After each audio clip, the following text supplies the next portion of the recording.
Didn't realize it was on still. Close the door. Let's talk. Let's have a chat, shall we? Let's see who we got here. Who doesn't say who sorted. Okay, well, look. Let me see if I can turn the camera around. I think I can. Woo! Hey now, look at that action. Oof. So, I got a haircut today. What do you think? Is it suitably Gandalfian in the bright lights, the bright gaming lights? I've had quite a week this week, and I thought I would share some stuff. You know, I have a feeling, and I'm going to share it, or not. But it's been an interesting week. Work stuff plus trying to sell the house, and the wife being upset about selling the house, and all the rest of it. You know, we are in the hottest market. Hey, Mo's Game Table. We are, Mo, good to see you. We are in the hottest property market in Austin probably ever, except maybe the 80s when everything fell into a shithole afterwards. I think it was that, what was that banking co-op crash or whatever. Anyway, not your problem. But here's the interesting thing. We're asking a lot for our house. It's gone up in a little, from when we purchased it 17 years ago, in like 5 days, it'll be 17 years. And it's gone up in a lot of value, and 75% renovated, and there's some things downstairs need to be done in my gaming room, because I didn't really give a crap about the windows, and I don't really give a crap about the floor. I care about my lighting, and I care about, you know, stuff like that, air conditioning. And so my agent's approach to selling, and having been in sales once or twice, her approach to selling is to discount her way to a sale, because it doesn't really matter to her whether, if you sell, let's say you sell a house for $1 million and there's a 3% commission, and they get a small portion of that, right? Of that 3%, they get maybe 1.5%. So, you know, they get X $1,000, however much 1.5%, someone can type in the number, however much 1.5% is of $1 million. I'm not doing the math, I don't give a fuck. But if they drop the price to $800,000, the amount of money that they don't get is de minimis to them. It's really just kind of, yeah, you know, whatever. And so we started at a number that was, I thought, way too high for our home. And I kind of laughed at everybody. I laughed at my wife, and I laughed at the agent, saying, you're really not doing us any favors listing the house at that price. So, and I don't want to talk about the price of the house, but what is it? So it's basically over 40%, 30% change in the price we're asking for the house. So and this is over 3 different discounts, right? Now, you could argue that it's really only 15% drop, but still. So she way overpriced to start with. We had a lot of showings. Now we're on the market for X amount of time, and we've now dropped the price to a benchmark number. And all the houses in our area that are at or around the same price all just sold. So now we're the only place. So we should be like showing the house, and things should be happening. Bada boom, bada bing, contract. That was a week ago, right? Crickets, nothing, one showing. And so come July 4th, I will be out of town for work. And then I'm going to go to New Mexico with my wife. We're going to hang out. We're going to chill and relax. And I'm going to find my real estate agent and take my house off the market. So I'm not moving for now. Now, the catch-22 is I kind of have bought some land in another place. So I got to pay for that. That's awesome. But we'll work that out. C'est la vie, right? You only live once. Now, that has caused a significant amount of aggravation in my house because, obviously I can't really have games left set up. I can't have the rule books scattered around and the freaking count, the dice everywhere and the clippers and the stuff. So I've got to have it all neat and tidy. So the aggravation level is pretty high in the home right now. I have 3 boys at home right now from college and in high school, and we have to pack up 5 people, 2 dogs, because we put 1 dog down. I only have 2 dogs now. I've got to put, move everybody out of the house 30 minutes before the agent gets here, which is 25 minutes or 15 minutes before the people arrive. And then we wait until she randomly decides to actually text us and tell us she's freaking left. So this week I kept track of my time. I lost 7. I had 2 showings. We had, with cleanup time, doing stuff around the house, it was 5 hours of my week shot, right? So not only just work stuff, but like no gaming time. It's pissing me off enormously. So I can't wait to take the house off the market. And the first thing I'm gonna do, I think, once I come back from New Mexico, I know this is gonna be back to front, but whatever. I'm gonna set up something from the 3rd winter and play it, because enough of my face.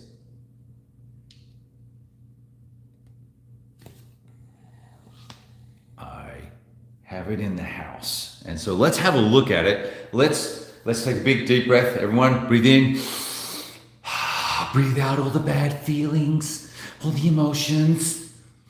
Oh, okay, good, fine. Let's have a look at 3rd winter, and I have another game here that we're gonna have a look at as well that just came in as well because it's in the house day today.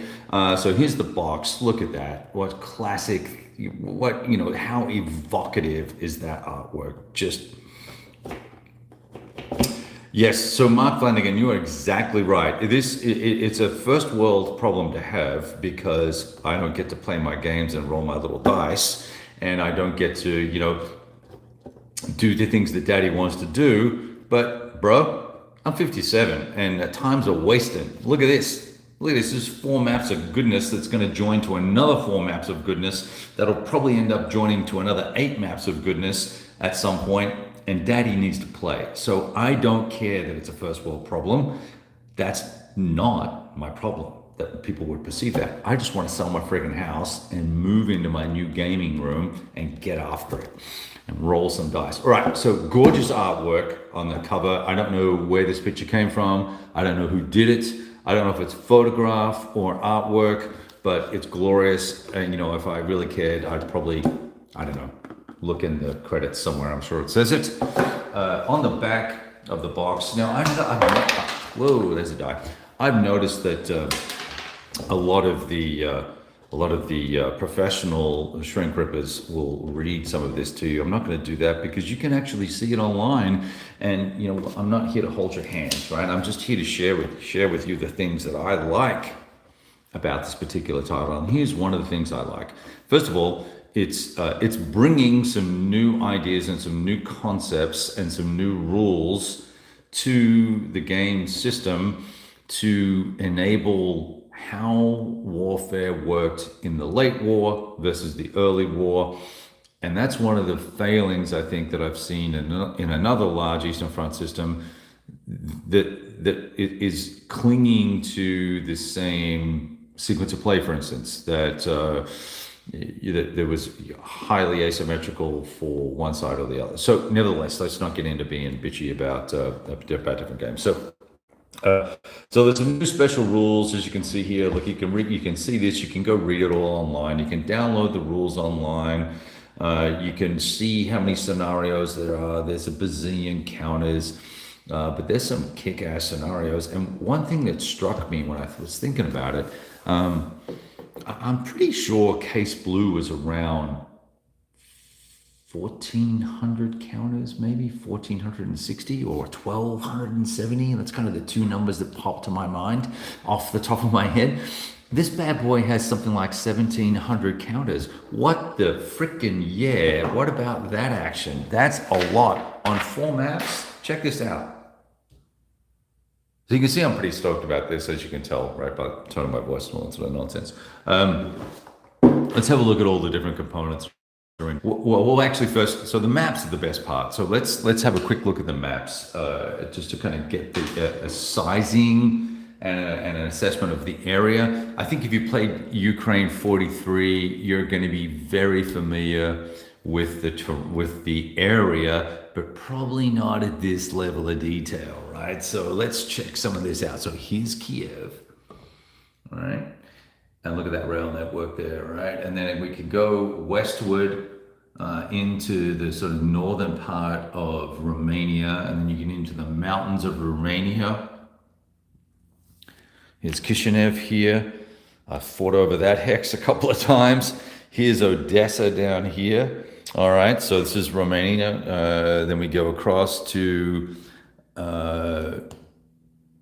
Nikolaev. And then this is obviously the classic Ukraine 43 area section with the with Kharkov here just on the corner.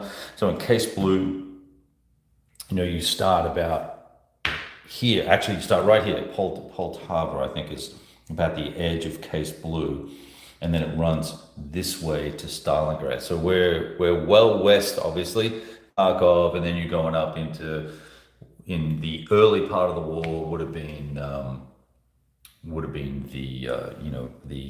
Army Group Center, right? So that's kind of the maps, and hopefully the camera is going to just not freak out. All right, here we go. So, interestingly enough, series rules are in the classic matte black paper that you can, make your notes on and all the rest of it. Black and white, is it? Yep, everything's in black and white. Okay, for the series rule books, 4.3. But an upgrade of sorts. Third winter. Now, I posted 19 photographs on Facebook on the Big Board page, where you can see the inside of the rule book here, but it's high gloss, full color, and it's really nicely done. I don't want to mess with the zoom, because last time I did that, I think I gave 16 people vertigo. And I don't want to get into too much of the detail, because I've skimmed the rules, but I will be speaking out of turn if I start trying to talk about them. But there are some more significantly detailed rules around pontoons and ferries and dealing with the Volga class style rivers, right? How do you cross the major rivers, and how is that done effectively? Bridge repair becomes a thing. Artillery divisions, 3-step 120 factor, go eat that, sons of guns, factor artillery divisions. These guys are going to need to be rearmed and replenished and things like that. They're obviously, then you get into all the special rules for each side. This builds on, I believe, from Hungarian Rhapsody, which had the concept of front-based headquarters, mainly for the Russians. And here now it's really for both sides. So we've got the Kessel HQs. There's some rules around conf groups. There's rules for, as you saw on the other page there, Luftwaffe. There's a special rule which I query the efficacy of having this one J87 group. Was it really that devastating? I guess I need to go read, right? Because giving a named counter to these guys with a bonus tank buster rule is pretty interesting. They must have been pretty effective, right? So there's Army Group and Army HQs. We'll be looking at that in more detail. At some point, I'll probably do a separate video on this, because when I play, there's a small scenario on this. We'll run the small scenario, and then when I am allowed to set up a campaign game, we'll get the campaign set up, and we'll get after it and get into it in some detail. So then Soviet special rules, right? All the conf group markers are going to be interesting too. They're going to have this feels similar to the concepts around DAC, but it's a little bit different. So I'll just say that. Red Air Force front counters, and same with building boundaries. So you can't just pile everything into one area, is what I took away from this. And you've got to select a posture. So you can't just jam everybody in one area, and you can't just go and make all the make the magic happen that would be so easy to do with these huge armies. Wait till you see the counter sheets for these guys. So artillery barrage markers take a significant number of turns to replenish at the army scale, and then there are these boxes for reconstituting spent forces, right? So, you blow through an army, and then you dump the remnants into one of these RVGK boxes, and then you go rebuild them back again.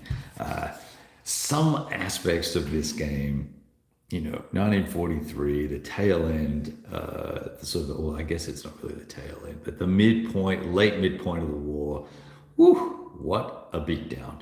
Todd, I don't think the complexity goes up at all, because what it's really doing is reducing the number of chits that need to be moved around for supply, number one. Number two, it's giving some command ranges and helping and kind of asking you to organize your forces a little more effectively. And there are some charts and stuff in here to help you do that. Special trucking extenders didn't really dig into it very much. Very comprehensive design notes that go into quite a bit of detail, and then developer notes as well, a little bit of historical commentary, which doesn't sort of run you through the history, but it just talks about each of the formations there. So, there's lots in here. Now, here's what's really cool up the back. Well, there's also random events in this as well, but there are a handful of examples of gameplay, how to use the RVGK, how to use the pontoons, stuff like that. I thought that was pretty cool. Also, like the Germans did a very good job of defending that action, did they? Stuff like that. We'll dig into all this in detail. I have not read any of that, but it looks comprehensive and nifty. That's that, right? Let's dig in here, and let me just check comments real quick in case there was like a real question. Parties, no gaming.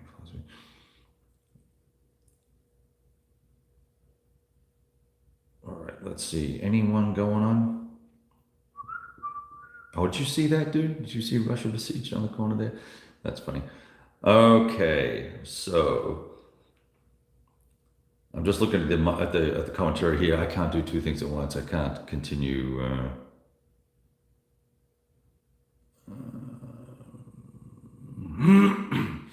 All right, here we go. I don't know what Mo's bitching about. What's he bitching about now? Oh, I don't know how you can't not play it solo. My goodness. All right, there are these breakdown counter displays that are relatively useful.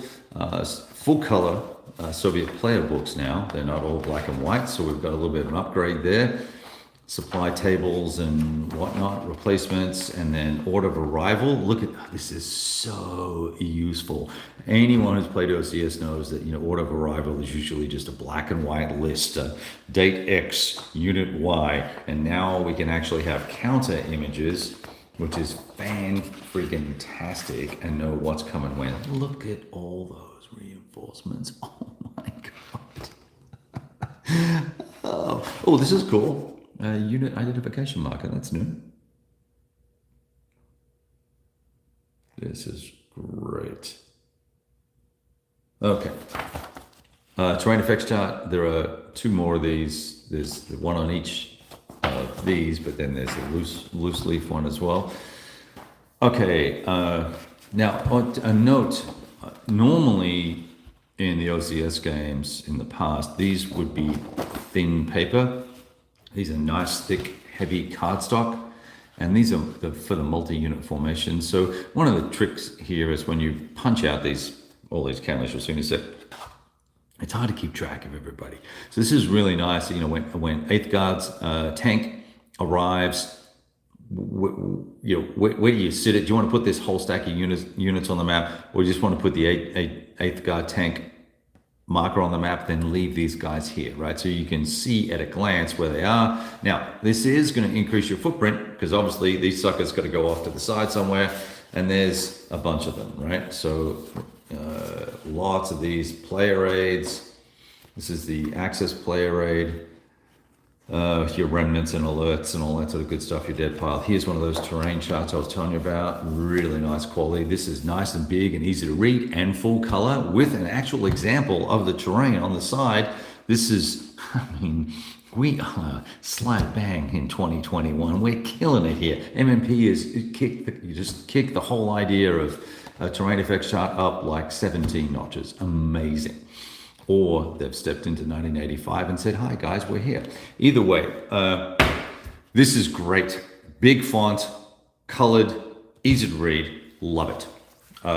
So your brand new fancy charts, which I think in Hungarian Rhapsody, they finally converted to this color format. And these have been restructured a little bit and revised, but basically they're the same as the old yellow and white ones. Hey, Kenneth, good to see you. And Daniel, good to see you. Who else is here? Hey, look, if you're here, say hi, guys. Charles, hello. All right, I'm trying to flick through all the chat real quick. Okay, this is this is interesting. Is that a different font? No, half-week record track. That font just looks really odd there. This. I just noticed stuff like that. That's part of my job. Okay, here's this. This is the similar one here.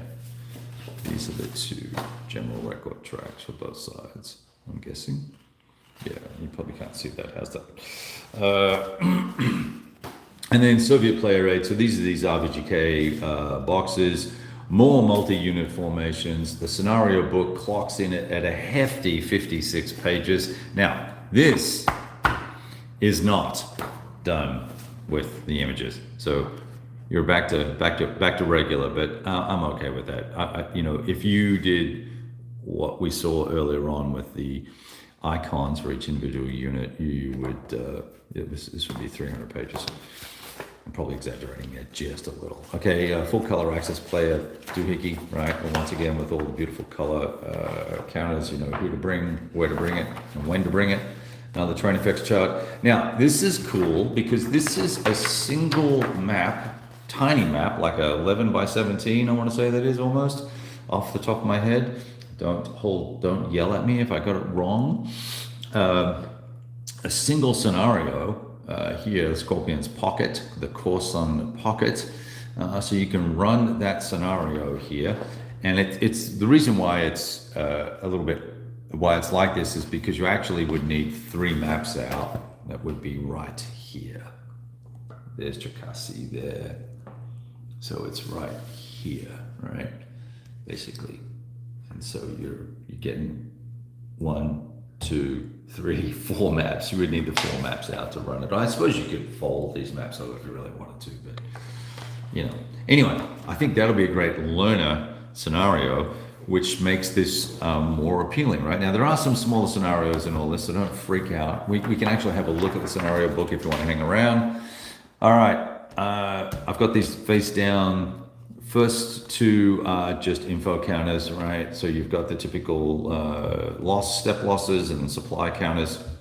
Notice that for 17, actually there's 3 of them. So for a 1700 unit set of counters, there are not a huge amount of supply tokens. And I think that's going to be because we have the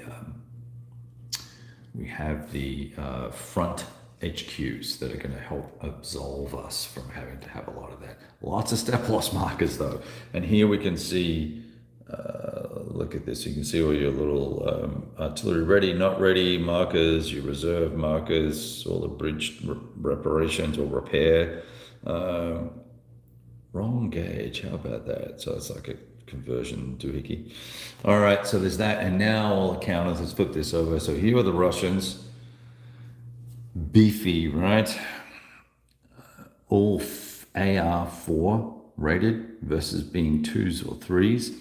High combat values, 9s, high movement rates, 8s and 6s. These are just beefy units that are going to take a lot of killing.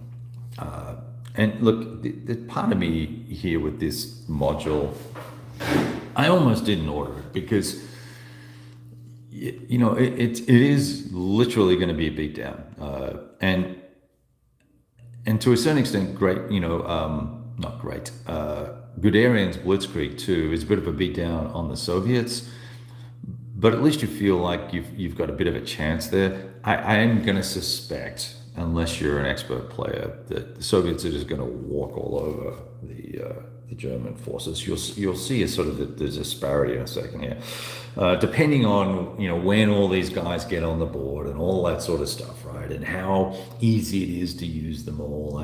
There's obviously lots of caveats with that commentary. Here's a slightly less effective, 5th motorized. Here is a 3 rated guy. In fact, all these motorized guys are 3s.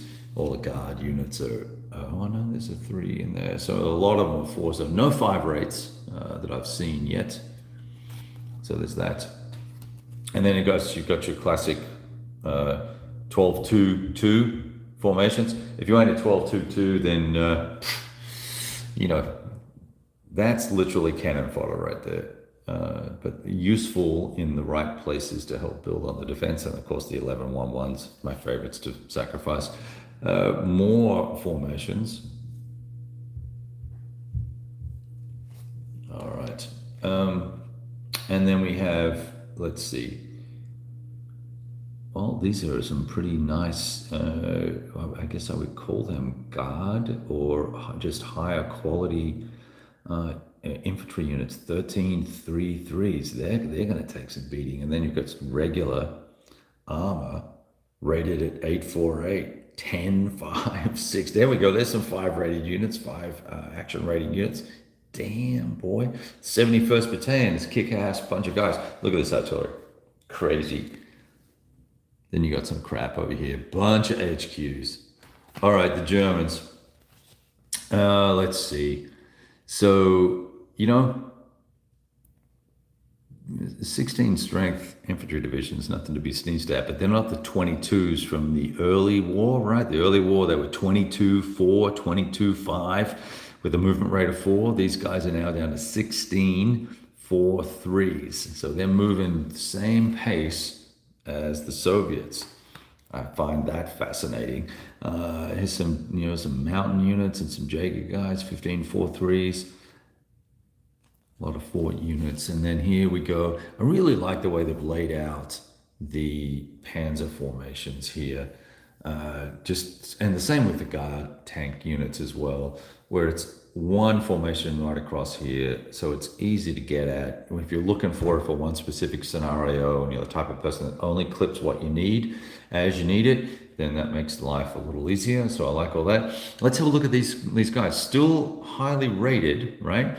But here's let's see if we can find an actual decent, okay, so higher movement rate than the Soviet guys, right? They were 6s.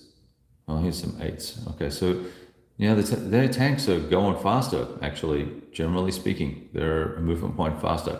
So on the flip side, what are they doing? 14, 14, 16. In move mode, there's 16 with a 4-4. Okay, let's have a look on the backside of this. Let's find a tank for 3-5-14, 4-5-16. Okay, so pretty relatively equivalent, but hopefully you can see that. I don't know if I showing you properly. I'm looking at the counters, not looking at the camera. My apologies if I'm screwing this up for you. Let's see. So more infantry, more formations. There's the Grosse Deutschland there, which is now by this time its own division. Sort of premium level there, of course. Then you've got all your little SS Uber Nazis. More Panzer formations, once again with pretty equivalent equipment capabilities. And then the Romanians, yeah, good luck. And then the air, there's something that's different. Here's what it is. These are, now I don't know what the color coding is. This could be by air group or something like that. Or front perhaps, but in the past these were a solid color, and so they're now kind of banded. Well, these are all the same actually, but banded together. But here you've got different. See, they all were like this. These must belong to a certain section of the map, is my guess.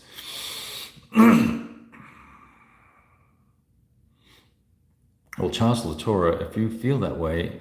If you're not drinking and you feel hungover, that's a problem. You need to go take some vitamins or go to a doctor. That's my important tip for the day. Right, there's that. So is that all of them? Yeah, so look, this is all the Germans. Exclude all the Soviet air, right? They're all breakdowns. There's half, 1.5, 2.5 counter sheets of Germans versus 3 full counter sheets here of pretty hefty stuff, plus some breakdowns. So that's that. I'm really excited about this. You guys want to look? You want to have a quick look at the scenarios? Let's see what we got here. Where does it say maps?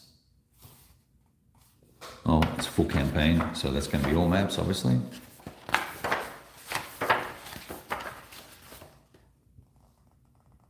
This is 27 turns.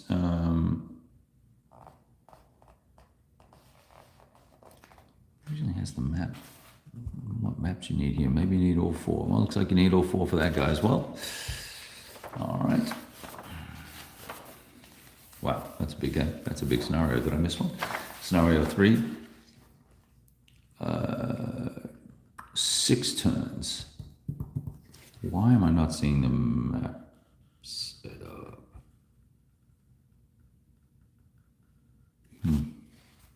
I must be missing something. Maybe it is all 4 maps. Well, by the looks of it, here we go. Map C, map A. So that's at least 2 maps. Map C, map A. Look at the dead pile. That's hilarious. I must be late in the game, no less. Well, I can't see the maps here.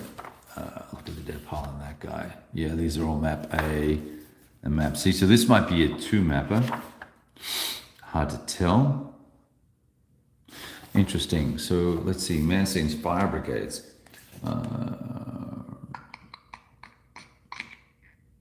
Oh, here we go. Only map A is used. Let me just check so it's in the special scenario rules. Let's see if I can find that for you.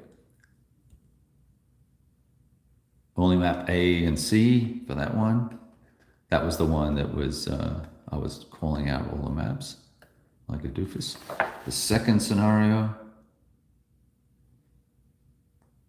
that's a campaign. So yeah, so, okay, so there's a 2-mapper. This is a 1-mapper, map A only, Manseen's Fire Brigade. And scenario 5 is map A only as well. And so there's quite a few scenarios in here that are the Romanian Finnish. Yeah. Map C only. That sounds like an enormous beatdown, doesn't it? Interesting. I'm going to come back to your comments in a minute. Then Hube's Pocket. So this, I wonder if this actually, here it goes. The original Hube's Pocket OCS game, published in 1995, covered the first and second Ukrainian front offensives from January to April 44. This scenario covers Hube's Pocket battle, which took place late March to mid-April 44. So there you go. You get Hugh's Pocket. So all those people that overpaid for Hugh's Pocket, sorry, sucks to be you. Map 8 only. And of course on Pocket, that's the little mini one that I told you about. So that's pretty cool, right? Not for the faint-hearted indeed. You will need to sort of man up here, man up a little bit, and the setup charts, once you're used to the way they're done, and here's the dirty secret, and I will be, probably chastised by the cognoscenti of wargaming. But here's the thing, like when it says the 395th, right? 395th 1111, you just grab an 1111, slap that bad boy on the map. You want the 347th 1222? Yeah, I'm grabbing the first one I can get my hands on. Let's not waste time. Now, clearly, you want the right tank formations, particularly if they get peeled out of the game and stuff like that. I don't mess with that. Same with the artillery. Grab an artillery piece, get it on the map, get busy and get after it and start rolling the dice, right? That's what it's all about. And as someone is saying here, Daniel's saying, yeah, the more organized you are, the better. I tend to organize them by type. So I put all the 1222s in a section of a counter tray. I only punch when I'm playing. So if I'm going to do the campaign, I'll punch what I need to set up and the first 2 turns of reinforcements. And then after that, I'll clip as I go. And that reduces the amount of time for setup. It reduces the, fiddling around. And sooner you get to playing and enjoying, the better is what I think. So that's kind of how I handle that. Same for the Germans. They tend to have more specialist formations, but once again, if you've got a 14-3-3, grab any old one because it ain't gonna matter. And when it says for withdrawals or things of that nature, it's gonna call it out as a 16-4-3, right? So you can just pull a 16-4-3 from the map. And if you're really concerned about, hey, where was that unit when it was pulled out? Look at the setup chart, find out where it was, and pick a unit that's relatively close to that area and go about it that way. That's how I tend to handle that sort of nonsense. Let's see. Oh, dude, yeah, I get pretty jacked up on the OCS. It gets the blood going just because the scale, number one, the opportunity for maneuver. Part of me for this gets it's a little daunting in the whoops, we lost a counter. It's a little daunting from the perspective that I'm not sure that there's going to be a lot of the maneuver elements or aspects in this game, but maybe there will be. Maybe I'll be wrong. So, all right, let's move to a different scale. But before we do that, let me take a sip of my paper plane cocktail. Oh, there's something about the first sip that's always fabulous. All right. Speaking of the East Front, Russia besieged. Now, I picked this up secondhand, and it's John Kranz's fault because he announced an expansion, a Finnish expansion, which I immediately went and ordered. And I was like, well, now I'm going to have to get this. I've been avoiding this game for 15 years because I am the Russian campaign guy. I've played that game, the JCO version, way back in the day. I must have played that 20, 30 plus times. Played the L2 version when it came out. When I saw that, I was like, I was just getting back into wargaming. I played it so much. I took the rule book with me on a vacation because I was, planning to play some dude on Vassal, and I just found out about Vassal, and I lost the rule book. I left it on an airplane. So I have this beautiful L2 version with the expansion and a photocopy of the rules. It's hilarious. It's not worth the paper it's printed on. All right, I actually know very little about this. All I've been told is that it's a grown-up version of the Russian campaign. So here's our playbook. Look at that, straight from the Russian campaign L2 version. How about that artwork? That's great.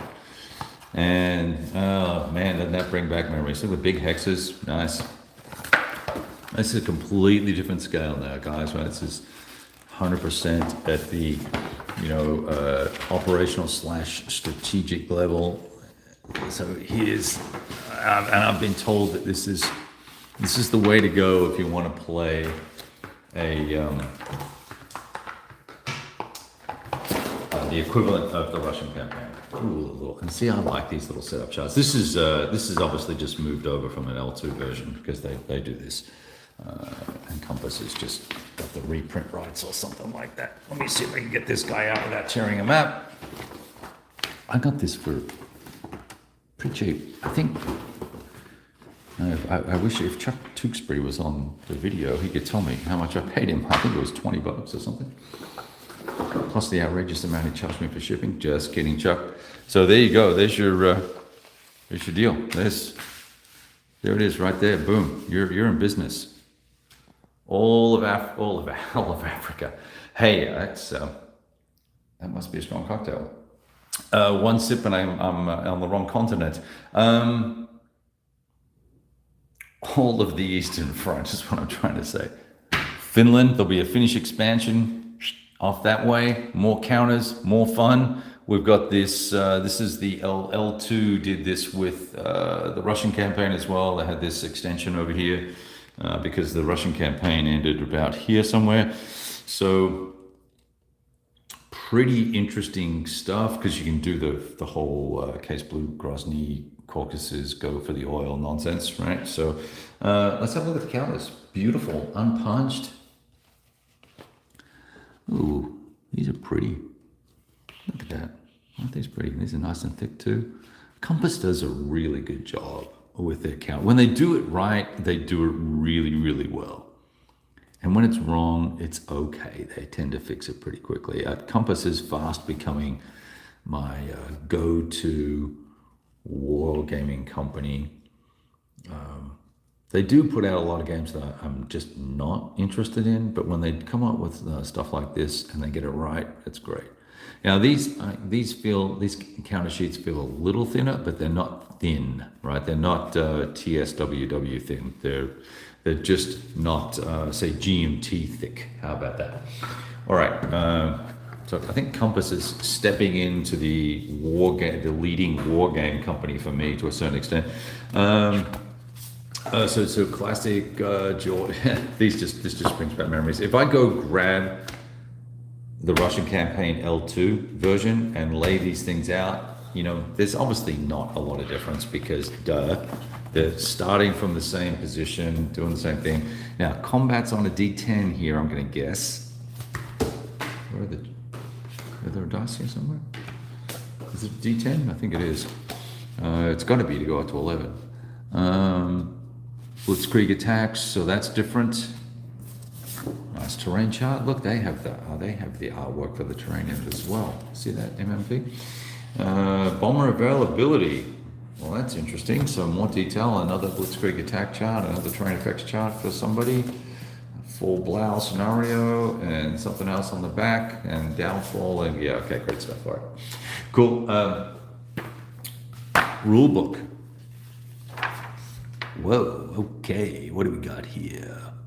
41 pages of rules. Call it 40 because we got indexes and nonsense. Pretty interesting stuff. So I'm wondering where the key differences are. Does anyone know Russia besieged versus L2? I probably could have read about it, but given that I'm seeing things like Straits of Kerch, Leningrad Ice Road, Northern Swamp hexes, second stage partisan benefits. Ooh, look at that action. Russian airdrops, field marshals, and dictator evacuation. Well, you can evacuate Stalin in the L2 in TRC as well. SS Panzer Corps withdrawals. See, these are all just small points. Let's just check that. 31. Yeah, this is just commentary basically. When they move out. Stuff like that. Nice layout on the rules. Dictators and field marshals. Interesting. All right, I'm pretty stoked about this. Maybe I'll take this up to the mountains with me. because I bet you that'll be fun. And then a playbook. So there you have it. Look, what else is, oh, hang on. There's this guy. Whoa, hey, whoa, what the hell is this? All right, this goes like this. That's awkward. Okay, accumulated replacement points, German victory track, some surrendered guys, a turn track facing the wrong way. So I guess this has to go on the left-hand side. Let me put it like that. Okay, well, whatever. Can't really cut it into pieces either. That's different. We'll just call it different. How's that? Because there's nothing wrong with being different. All right, I think I'm getting over my fussy mood now that I've opened up a really cool couple of games. And look at that terrain. That is what you call a beatdown waiting to happen. All right, so let's see here. I'll get. I will let you guys. Let's just see what the time is here. Hey Kenneth, so what do you think about that? Actually, what's the? Hey Jeff, how are you doing, man? Good to see you.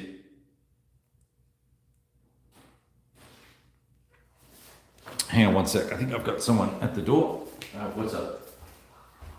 Just give me a couple of peats. Yeah. What? Yeah, I will, man. Put the air on. That was my son taking my dinner order. And here are the two D10s. All right, what else have we got going on here in terms of commentary?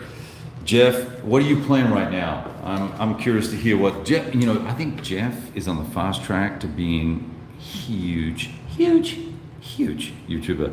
He is doing some cool stuff and keeping it real, which I like a lot. So, I hope you're playing something fun, Jeff. You've become like my ACW guru.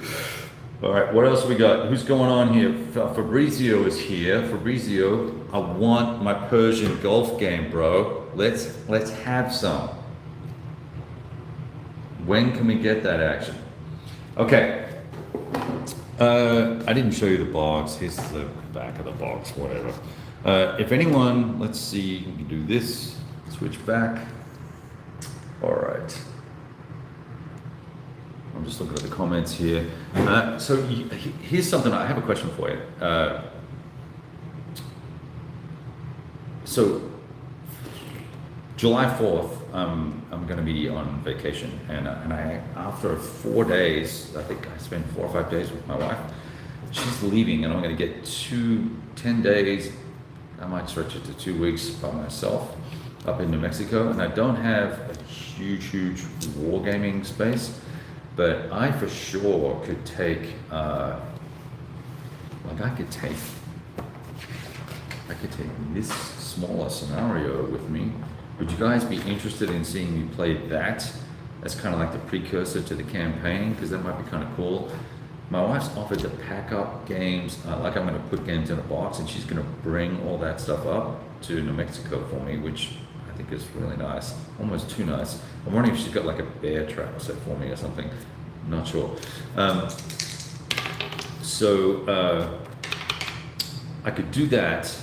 I want to take some tactical stuff with me. Curious to see if you have thoughts or ideas about tactical stuff. Let's hear about it.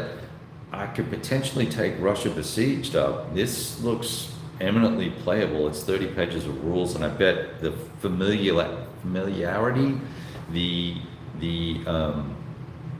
similarity between it and TRC will be pretty apparent. It might make for a fast setup, fast play, and fun. So we could do a double header of east front action, and then I need to take something tactical with me. And what I was thinking is maybe take an MBT scenario, thinking like a BAOR, so get some chieftains fighting some T80s or T90s, and let's just set up a big banger of a scenario, and I'll do live stream up there because I'll be the only person using the Wi-Fi, and it'll be a pretty consistent connection. and I'll have 10, 12 days, so we could get crazy. I do have to work. It's not really a vacation. I don't get to take vacation with my job, but I get to squeeze fun in around the edges. So I think that might be cool. And yeah, look, yes, I do Conflict of Heroes. Thanks. Yeah, thanks, Mark. Thanks for popping my bubble, bro. Yes, I owe them a, maybe I could take that with me. I got confused with that game. Here's the problem. Yeah, he will be. I got confused with that rule set and did not know what to do. So, Braxton, what is up, bro? They're both the same, Daniel. Panzer and MBT are the same, exactly the same rules, cut and paste, except for air, ARTI, and ATGM rules. It's 100% the same. And there are other optional rules like there's a couple of little NATO special rules and stuff like that. It's the same game. So you don't need to, in terms of preference, it's really about the period you like. I like the modern stuff. But I like it all. I'm such a hoe for games. I like the modern stuff because I like to see how a T-64 plays out against a, an M1 or an M1A1 or whatever the case may be. So I think I like both of them. I tend to lean towards the modern just because it actually, to me, it plays a little bit faster just because it's a little more deadly. There's sometimes if you get a hit with NMBT, if you get that hit, you don't need to go really worrying about comparing whether or not it's going to penetrate, because it does, because it's like 800 penetration points versus 40 or 100, right? It's just like starkly different because of the ATGMs and Songster missiles and APF-SDS stuff, all that technical stuff. So then it just really comes down, hey, roll a die and see whether you kill it or damage it. That's kind of my viewpoint. So it plays faster for me. I am not a great infantry guy in that game. I don't haven't played enough infantry combat stuff there. I like it, but I haven't really dug into it, and I would like to dig into that more. So I like them both. Hey Tom, good to see you. Yeah, brew up. That's the one, Braxton. Yeah, that's my favorite thing to do. Put those on the counter on the board. Hey Jeff, yeah, you should get this Russia Besieged, bro. It's pretty cool. I mean, it's going to play just like TRC, but better because it's the new improved version of TRC. That's what I'm told. Who actually? Now that's a good question. Who designed that guy? I have a question for everybody, by the way. What does everybody think of, this is the L2 design group, okay. What does everybody think of Herman Luttman's new P500 that is a zombie game that is ultra violent, but not a war game?